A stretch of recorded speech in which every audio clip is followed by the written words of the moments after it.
Show yourself and cease this temporal foolery.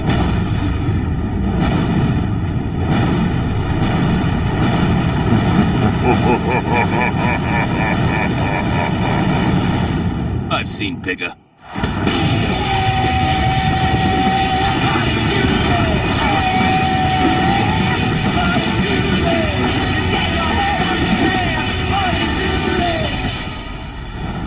Please welcome your host of LEGO Marvel Superheroes 2, Katie Wilson. Hello, E3. How you feeling today? Thanks for being here, you guys. Hey, everyone. I'm Katie Wilson, and welcome to Day 2 of WB Games at E3. Who's excited about LEGO Marvel Superheroes 2? I know I am, for sure. Today we are covering more new additions to the LEGO video game universe, and people are already talking about it on social media. Let's toss it over to our correspondent on the floor, TJ Smith, who is going to share some of his favorite posts. TJ? Thank you so much, Katie. Yeah, we are here in front of the LEGO Marvel Superheroes 2 booth here at E3. It is a giant line all around. People are super excited. They want to play the demo of the new game before it comes out this fall. People are also really excited online. Right now, we're going to go to Twitter. We've got some people on there sharing their excitement with us. If you want to share your excitement or questions with us, you can do so at LEGO Marvel Game or hashtag LEGO Marvel 2. First, we're going to read one from Josh Ehrenberg. He says, "Not only am I eyeballing the game, but I am also in love with those sweet at LEGO Marvel Game t-shirts the guys at E3 are wearing." Yeah, that's right. If you look around, you might see in the background some people with these sweet shirts. I got to get one for myself. They feature some of the new characters that are in the game coming out this fall. So, again, if you want to share your excitement with us, let us know. We're going to read some more tweets in a little bit. You can do so at LEGO Marvel Game or hashtag LEGO Marvel 2. And that's it for us right now. Back to you, Katie. Yeah, I agree, TJ. We should definitely get us some of those t-shirts. Well, please be sure to tweet your questions and comments at LEGO Marvel Game, as they may be read live later today. And as a bonus, LEGO Marvel is giving away a super awesome 18-inch LEGO build of a character that we're revealing on Thursday's live stream. If you want to enter for a chance to win, all you have to do is follow at LEGO Marvel Game and retweet any tweet that comes from the account. That includes hashtag LEGO Marvel E3 sweepstakes. The sweepstakes is open to participants 13 and older in the 50 states, and it ends today. So get to following, get to retweeting. You guys don't want to miss out on that. So we have an awesome day planned for you guys today, so let's get it started. Please welcome back Head of Design at TT Games, Arthur Parsons, Executive Producer at TT Games, Phil Ring, and Executive Creator Director for Marvel Games, Bill Roseman. Hey guys, welcome back. Welcome back. Welcome. Hey, how are ya? Great. Woo. How are you guys doing today? Good. Enjoying your E3? Good. It's awesome. busier than ever. Look at all these I know people. it is. Anytime I can walk down the hallway and take a left at the Dragon, you know it's a good day. I couldn't agree more. So, guys, we got to hop right in and talk about LEGO Marvel Superheroes 2. Tell us about it.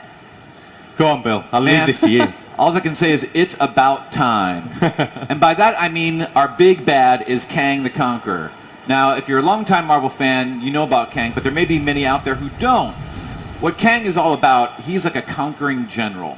And what he likes to do to prove his own self-worth and inflate his ego, he likes to travel through time to different eras and conquer the heroes of their era when they're in their prime. So not only does he travel through time, he likes to go around and also gather armies, people to fight for him, and that's how you're going to see all these different cool versions of Marvel characters that you may have never seen before. What made you guys want to pick Kang as our villain this time? I think Bill pretty much nailed it. Yeah. You look at all. Yeah, there's so many great Marvel villains, but Kang is one that nobody's really gone there in the depth that we're going there. And the fact that he can go to any of these different Marvel realities means it gives us that freedom as developers to go, you know what? Let's have medieval England. Let's have 2099. Let's go to wherever it is, ancient Egypt. There's so many opportunities, and he can effectively bring in anything, right, Bill? That's right. I mean, first of all, if you see the opening gameplay, you'll wonder, like, what is that huge sword hanging in the air. That's his ship, the Damocles, and that's hanging literally over the heroes' heads. So yeah, he can go through different times. He can bring in characters, bring in armies. How about Chronopolis? Yeah, and Chronopolis, which is Kang bringing all of these different realities into one place, because he wants to bring everything together, defeat everyone at their prime, and then lord it up as like the guy. It's like, this is my collection of Marvel realities and everything I've captured and owned. So for us, it's like, well, there you go. That is our playfield, and you know, we'll obviously have a look about that later. But it's just so exciting to bring that to, you know, Lego Marvel Superheroes 2. And I heard yesterday that we're going to have a multiplayer mode.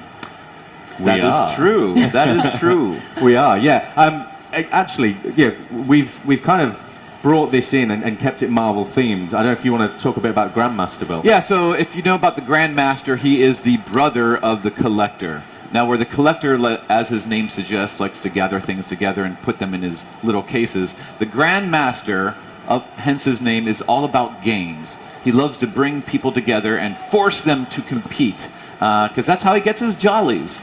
So in the multiplayer, that's exactly what's happening. The Grandmaster has brought these characters together, and you will compete in an arena.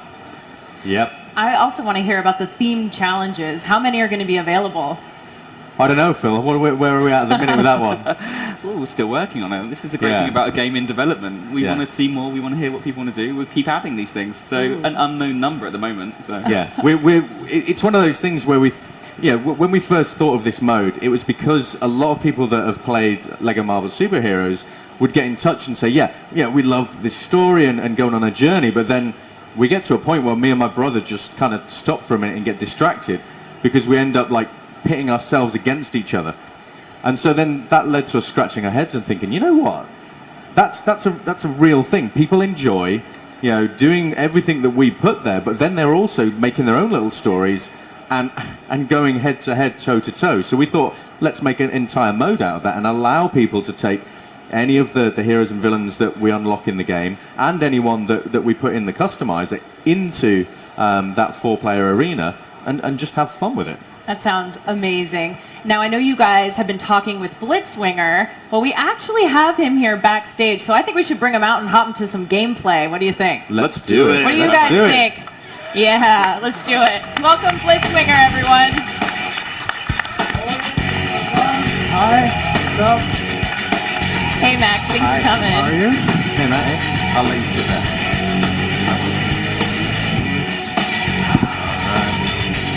All right. Okay. How are you doing? Very You good. enjoying your E3? Yeah, first one. First one. It's a good one because there's a lot of people that finally get to get in. So, what's up, everyone? In the audience, whose first time is it here? Wow, we have a lot. Me too. That's amazing. Can I swap controllers All right, with you, so, Max? Max, Sorry, no Max worries, took no my worries. controller. There we go. Pardon me. So, Max, have you played Marvel Superheroes 1? No. No. No, I'm joking. I'm actually probably embarrassed to say how many hours I played it, but yeah, plenty of hours. Oh, wow. Yeah. All right, well, let's definitely hop into the game. I'm excited to see some of this gameplay. All right. Who's player 1? that's the blue one. So you had the right one? No. I I don't know who's player 1.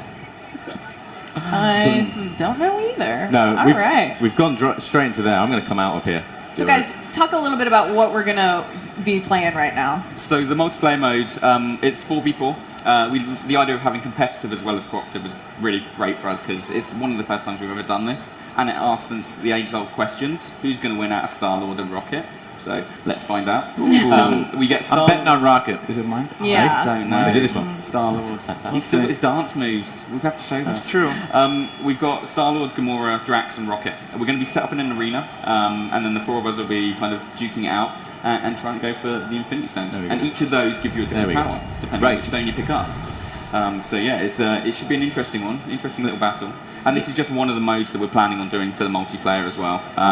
We want to do something that's going to feel very, very different. It looks visually different as well. So straight away when we get to show it, I think people will see things that really are a bit kind of new for a LEGO title, and that's really exciting for us. Being able to do something with this game, LEGO Marvel Super Heroes 2, we knew we wanted to do kind of a brilliant story, all of these characters, these great locations, but then also have a game that people are going to keep coming back to, and having a multiplayer side as well as kind of exploring Chronopolis. And I love that you're beginning with the Guardians. If you remember that at the end of the LEGO Marvel Super Heroes, it ended with the Guardians appearing, and now, boom, as you begin the game, Guardians come on full time. I think it's a really cool connection between the games for those who had played the first one. Yeah, they do a good job always teasing whatever's next. And there's so. nowhere. Yeah. Do you guys have a favorite character out of this group? It's Guardians it's group? hard to choose. I used to edit the Guardians book back in the day, so I kind of love them all. But you know, hey, I guess today I love Groot a lot. Yeah, that's a good choice. His best buddy Rocket, you know. Do they have different special attacks? Oh yeah, very much so. So if all the characters have different kind of abilities depending on who they are. So if you're someone, for example, like Gamora, Star-Lord might be kind of shooting away. Gamora can actually deflect those bullets. So that's something that's special for that character. And each of the characters kind of have a bit of a who's going to be strong against who. So it's almost like a bit of rock, paper, scissors. Here we go. And it'll be really interesting to kind of when you get the full roster and seeing who you take into the multiplayer. So. Oh wow, that's really cool. All right, it looks like we're getting right into it. There's a giant Grandmaster lording over us all. I'm trying to figure out who I am.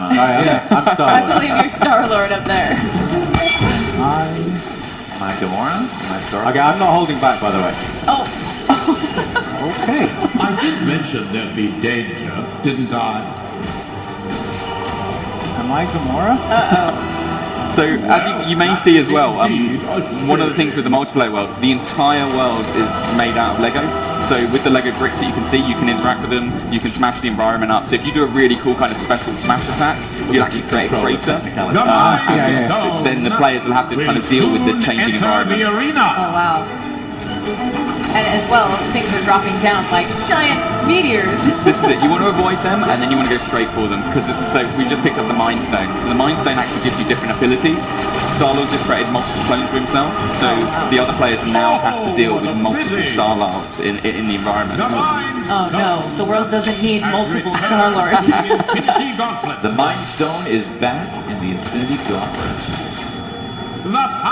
So can we talk a little bit about how the environment changes color a little bit as we're playing? What does that represent? What does that mean?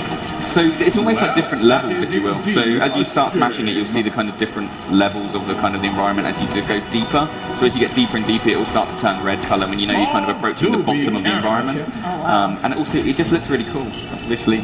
It does look cool. I like it. Max, so you rock. I did mention there'd be danger, didn't I? No?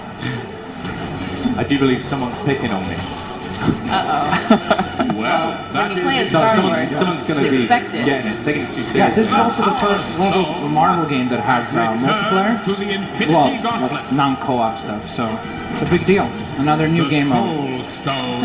Another new game to put hours and hours into. Exactly. Because Lego games are notorious. Like, once you finish the storyline, you're usually only, like, Well, I don't know, maybe 30% done.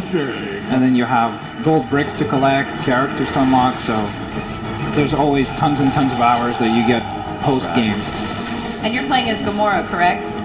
I hope so. So If I'm not, this looks very awkward. I know, you're just walking into walls. So how have you noticed her powers? Are you liking them? Is she- Yeah, that's actually like, these guys get asked the question of like, how do you add new characters? I think it's probably more difficult to take characters that have been in previous Lego games and make them feel new and make them seem like they're different than the versions that we got before. So, didn't I? and this definitely feels different, so it's cool. Has returned to the Infinity Gauntlet. All right, now what's happening? So we just returned another stone, so we need to wait for the next one to drop in. So you can see the kind of the red bar on the floor. That's indicating where it's going to crash in. There it comes. Don't want to be under that. And so the reality stone is one of my favourites. That's it, you're all going to get big jumping heads. around. Whoa! Feel That's the power. cool. Yeah, and you can jump and you kind of do these kind of slow motion reality shifting jumps. Wow. Okay, I've taken the lead. Yeah, this is a really little cool. bit. So you are practically flying. Is that why you wanted the first controller? Reality Stone to the Infinity Seems like it. You know when I offered you that seat. Oh, okay, got it. The Space Stone. Okay, this is my favourite one. Enter the arena. You'll also hear Grandmaster kind of narrating everything that's going on. So as things happen, he might kind of slightly tease the players and be like, "Oh, what do you mean for that to happen?" Oh no. And, so there's lots of lines of dialogue like that that's been recorded.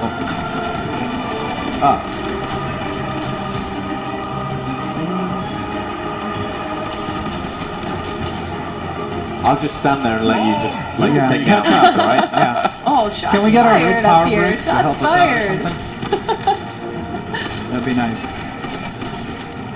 So let's talk a little bit about Well, Star-Lord's that is attack that we indeed saw. a That was really spirit. cool. How he was up in the air with the electricity. That's so cool. So yeah, so that's the reality stone. Each stone gives you different abilities when you're in the level. So the reality stone allows you to kind of, it's manipulating reality. You might see some crazy things that make characters sometimes get big heads. There's also this kind of lightning attack that kind of affects people around you. And then there's other stones as well that each have a different kind of ability with them. So things like the space stone, you can manipulate the environment. So how does the open world gameplay compare to the original game? So Chronopolis is going to be very, very different, not only because of the story and all the locations and being able to bring these worlds together, but also just the size of it. It's going to be a much bigger environment for us. The team are doing an amazing job of kind of creating something that's going to feel really exciting. So if you go to ancient Egypt, you're going to encounter characters from that location, and they'll send you on forms of I'm quest sorry, I missions. got you killed. It's fine. I've resigned myself to the fact that I'm not winning this one. That was my fault. Not fair, guys. Yeah, I've definitely not won this game. I'm just following you all. Yeah, Chronopolis is something that's going to feel very, very different. And I think now that we've kind of we've just finished the multiplayer, we should try and jump in and show a little bit of that. It is a different kind of environment, a different experience for the gamer. So I don't think Lego fans we go. have ever. Oh well, yes, you won. You won. Lego Marvel Super Heroes 2 Give it up Esports for Arthur. Champion! Give it up for Arthur. First ever. First ever. That was why I was really quiet, because I was concentrating. I refused to lose. Okay. Sorry. Propping to up the be table. fair, is sorry. I fine. get to make the game, so this is my first time. I'll win next time. Okay. Tomorrow. All right, so there's some other modes we can play, right? Yeah, so we want to show the open world, and actually what we've got here at E3, if you actually want to play the demo, you can on the booth. So we have the first prologue level that's available. So you get to play as the Guardians, you get to fight Eson, so he's going to be there, he's your big bad boss at the end of the level. But A what we're gonna- celestial. You know the huge celestials? They're in the game. It's so cool. So what we're going to show now is part of the open world, and not only that, we want to show a couple of the characters and maybe talk about a Yes. new one that we've not shown just yet. So Yeah, absolutely. Let's And do it'd it. be great to get Bill's opinions, and for you, Max, this is your opportunity to grill us. Okay. Grill Got them. Drill deep. I got my barbecue in the back. On behalf of Lego fans everywhere, it is Yeah. up to you. It's my duty. I'm gonna get destroyed on Twitter if I don't. So. Yeah, if you don't ask those probing questions. So anyway, we're gonna go into the Avengers Mansion in Chronopolis, and then I'll pick a character or two to play as, and I'll drive today, Phil. go for it. Okay. And besides it being, much larger, what else can, There's fans our man expect? Mysterio with the fishbowl head. Let's So go with down here. with the story itself and what we're doing with it, when we drop players into Chronopolis, because it is such a large area, we don't want the whole thing open straight away because it would just be so confusing, so many things going on. So we actually segregate the kind of the sections, and then very early on in the story we do remove that, and all of a sudden all of these characters will be permeating into different areas. So you'll see people from medieval England might make their way over to Noir, New York, and all of these areas have a different flavour, a different kind of feeling behind them. So there's going to be lots of very, very cool things to explore. I think Arthur's what he's doing now is he's just going to switch over to Star-Lord. Of course, his jetpack, we can get around the hub a bit quicker. Before that, it was so cool seeing Star-Lord stand right next to Spider-Man 2099. Yeah. And that's part of the charm of the game. You have these characters from different time eras all together. It's so much fun. That is really cool. You guys introduced the hub world system in Lego Batman 3, I believe, right? That was the first time. Like the hub worlds. Yeah, that you so introduced? we've always kind of been learning about what we do with the hubs. The design team do an amazing job of kind of when we create one of these worlds, learning what works, what can we do that's different, and that's why Chronopolis. We really do feel this is such a different experience to what we've done previously, because we've done it a couple of times now. We've learned so much, and being able to go right, this game's coming out on Xbox One, PS4, Switch, and PC. Those consoles give us an ability to do things we previously couldn't do. So this is really a kind of like years worth of knowledge knowledge that the team kind of harvest to make this experience. I just saw a Zeppelin. There's a Zeppelin in this game. That's a beautiful thing. There we go, yeah. Yeah, this is something that LEGO fans haven't seen before in a game, which is really cool. No, so yeah, this is kind of just giving you a bit of an example of where we're going with things. And so we've just flown over a bit of New York. It's snowing. There's a reason for that. That is explained. But any of these locations you can go to. You can just fly straight there. So with Star-Lord, we're going to drop down. Oh, this is cool. And then we also have places beneath the water. So Yes, there we go. This was something that a lot of people wanted to see before, because anytime that they've done a big hub world before, we've never had anything where you could go like underwater, so this is really cool. Very nice. Yeah, and the idea is everywhere's going to be full of quests. There'll be collectibles, there'll be things to explore. And we want to make sure that with players, they know what they're doing, they know where to explore. So we've even got really cool things in, like there's a brand new map that we've added for this, which is, I think Arthur can show it, and here we go. It kind of gives you a bit of an idea of the scale of all the locations you can go to. You see some awesome, familiar, famous Marvel locations. Kunlun, there's the Hydra Empire, Egypt, Hala, Noir, New York, The Wild West, Xandar, and it's so great how quickly you could go from different section to different section. You don't have to travel to different planets. It's all right there in Chronopolis. And how many hubs exactly are there? I believe it's 8. We've got 18 different sections that are kind of wedged together. Of the Inhumans. But that kind of really doesn't. The idea being that the hub isn't just one flat location. We do have like this height to it as well. So if we're here, you can actually, if you wanted to, fly all the way up to nowhere. And you kind of break the barrier and you kind of go into space and you have nowhere there and you can go there. But then you can dive straight back down. Having the Lemuria under the water. And it makes sense also as far as the storyline is concerned, because you got Kang the Conqueror, so he's like, it actually makes sense as to why all these places are aggregated together, right? Well, yeah, but that's at the heart of it. You know, everything that Marvel does and TT Games does is all about story. There has to be a reason why these things are happening. You, as a player, want to know, who am I fighting and why? What are they trying to do, and what must I do to stop them? Everything about Marvel is story, the stakes, the drama. What are the heroes trying to do? And that just invests everything and makes everything just so cool and compelling. Wow. So we've just flown up. We've had the transition. So here is nowhere, and you're kind of you're floating around basically in space now. And it's having that kind of experience with the gamer. These are places people have so much passion for these locations, and we have it with the team as well. We've got massive Marvel fans in every department. And being able to say, right, we're going to make these worlds come to life. It's going to be the LEGO version of these locations. So it's different to anything you've seen previously, but always familiar, always that true Marvel experience. Yeah, and there's obviously a ton of new characters on our roster this time around. Will we be getting any older fan favorites?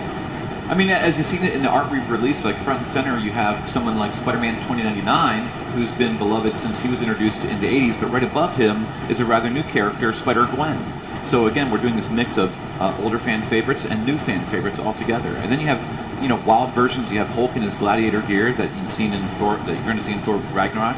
And right next to him, you have Cowboy Captain America. So again, times, realities, all together, crazy versions of your favorite characters. Wow. Well, do you have any surprise characters in store for us? I think it's time. Is it time? It's time. I feel like something's about to happen. Premiere? It's about time. Time. We have Agent Venom. Agent Venom. Okay, this is very cool. For those of you who know and love Venom, you're used to kind of the big hulking Venom. That's Eddie Brock in the symbiotic suit. We did a series in Marvel only about 5 years ago when Flash Thompson, who used to be Peter's old bully, he grew up. He kind of saw the light. He changed his life. He went to war. He actually got wounded. Had one of his legs amputated, and decided to turn his life around. And he was bonded with the symbiote, and he became Agent Venom, and it brought out his soldier training. So here you have, you're used to the big evil version of Venom, and here's this cool kind of good version of Venom.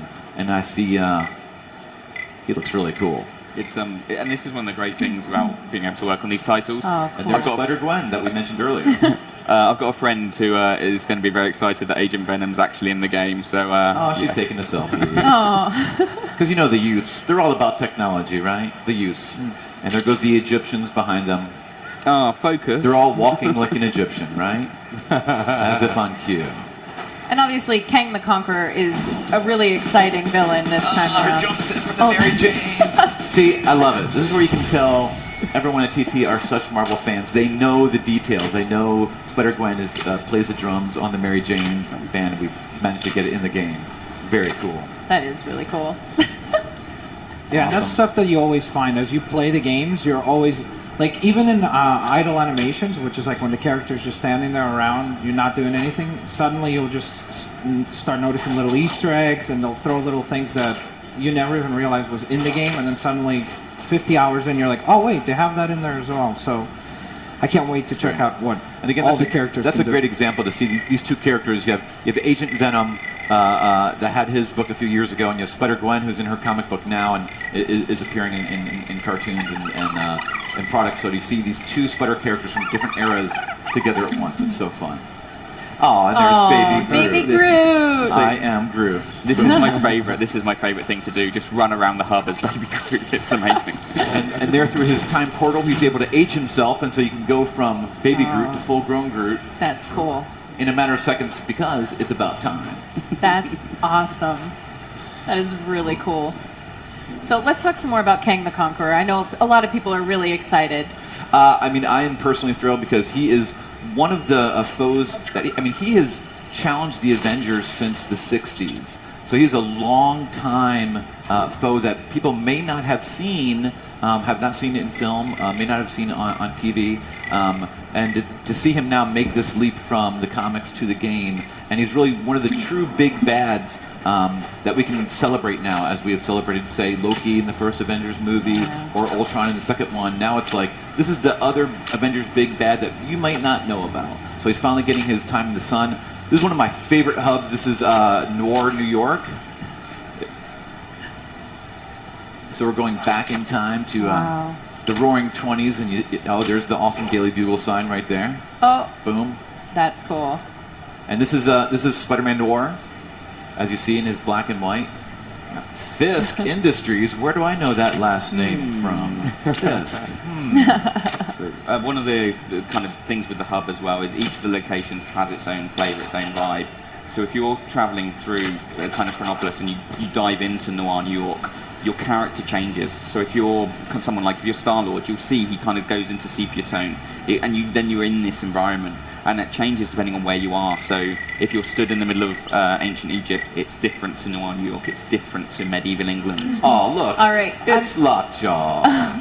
Yesterday's he's reveal. great. Doggy.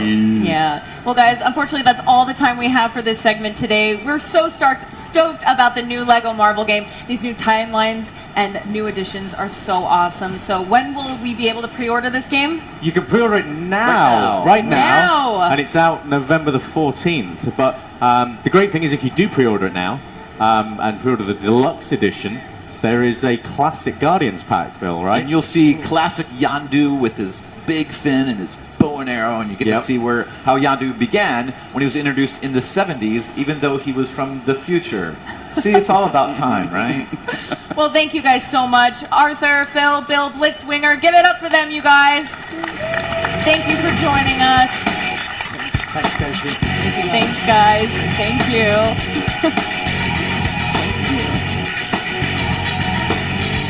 But before we go, I think we should head on over to TJ Smith on the floor for a few social updates. TJ?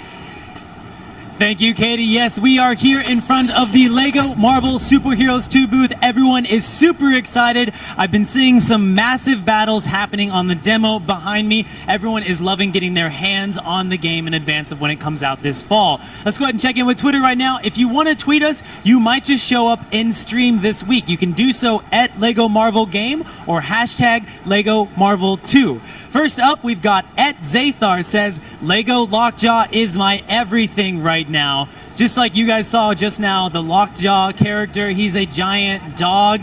He's a member of the Inhumans. He's super cuddly, but also kind of slobbery, so you got to watch out for that. Next up, we've got at Lewis Blythe Art says, love what we saw of Chronopolis in at LEGO Marvel Game. Definitely shaping up to be the biggest and most diverse open world in a LEGO game yet. Yes, Chronopolis is one of the new maps that are going to be available in the new game. There's also some alternate versions of Manhattan. You're just going to have to check them all out and see which one is your favorite. Again, if you want to tweet us, you might just show up in stream this week. You can do so at Lego Marvel Game or hashtag Lego Marvel 2. That's about it from us over here at social media. Thanks for checking in. We're going to throw it back to you, Katie. Thanks so much, TJ. Now stick around because we're going to be giving away some Lego goodies. Oh, and don't forget, you can catch our E3 coverage right now at live.wbgames.com and tweet us your Marvel questions at Lego Marvel Game. There's so much more to come from WB Games, so stick around.